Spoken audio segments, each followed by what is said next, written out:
Alright, welcome back everyone. So what you're looking at right there is a JRX2 Mini by Losi, and I have already discovered some problems. If you want to figure out the weak spots of your vehicle, your manufacturer, simply hand it to an 8-year-old such as mine who has never driven a fast car before. Fast by comparison to a crawler. Her finger is a digital finger. It's either on or it's off. Her steering is either on full right or on full left. She is still learning. So, with that being said, she has smacked the curb several times, as you can probably see here. Right by the road rash, by these pins right here. And in fact, I don't know how well you see the little clips right there. There's supposed to be a clip here too, and a clip here too, just like there.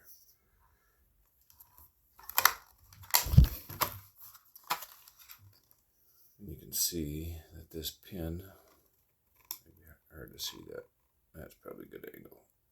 That pin is coming out, right, because there's no retaining clip, so that's a bad design.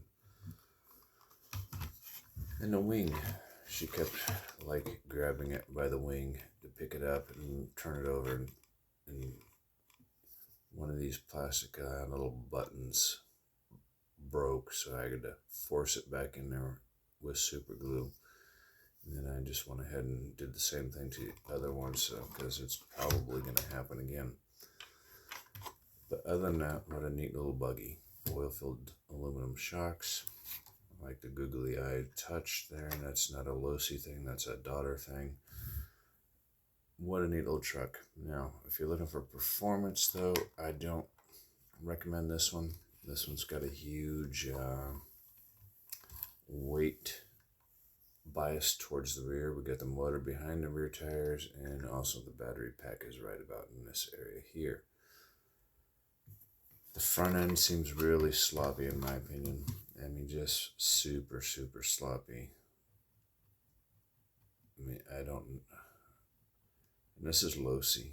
I've never seen such issues before. That is terrible. That is absolutely terrible.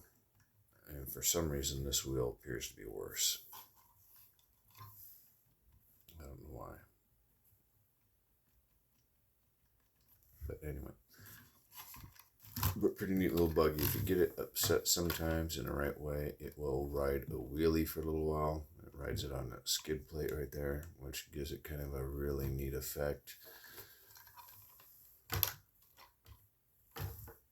With performance, with everything being the same, other than scale, we got 1/18, 1/16. Everything's the same in these two vehicles. For the most part, as far as the motor, the electronics, the battery, and what have you, this one handles a lot better. And that's because the motor and transmission, battery are more centrally located. Right? We got it more in the middle. Battery is a little more difficult to get at. I think these are plastic oil-filled shocks. Seems to be a little more durable. We got the same kind of slop in the front end going on here. I don't know what's going on right there. I would think it would be better. I only had one problem with this one, and that was during a head-on collision with my daughter, and this A-arm right here actually ripped out of that pin, so it's a little bit tweaked. Flip it around. It's a little bit tweaked right in this area right here. This part here actually somehow bent enough to come out of that. Right there. Some minor scratching on the bottom of the chassis. But if you're looking for performance, everything being the same, this is the chassis to get. Now, I don't know about I think the modern buggy, I'm going to call it the Mini B and the Mini T, which is the truck, are going to be much better option than the classic looking buggy that you see there.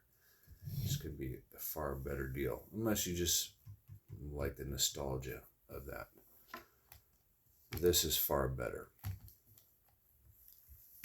The only thing I would recommend if you drive through dirt, when my daughter and I were driving through dirt, she was able to get through it a lot better than me. So maybe picking up a pair of these spiked tires for the rear end, that might be helpful. The other option is, I bet these tires and wheels right here off of this WL Toys would probably fit. Now this here is a 1/18 scale as well.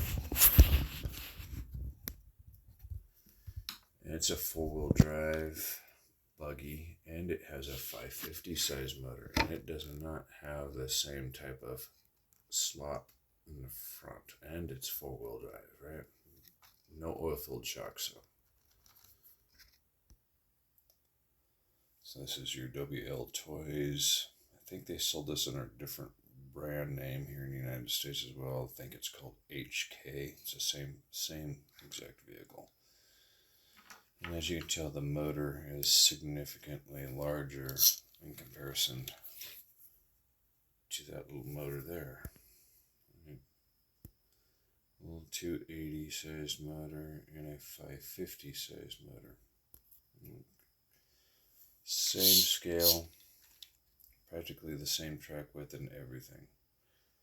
And it's pretty much $100 all of the time, every time I've looked at these for sale at Motion RC.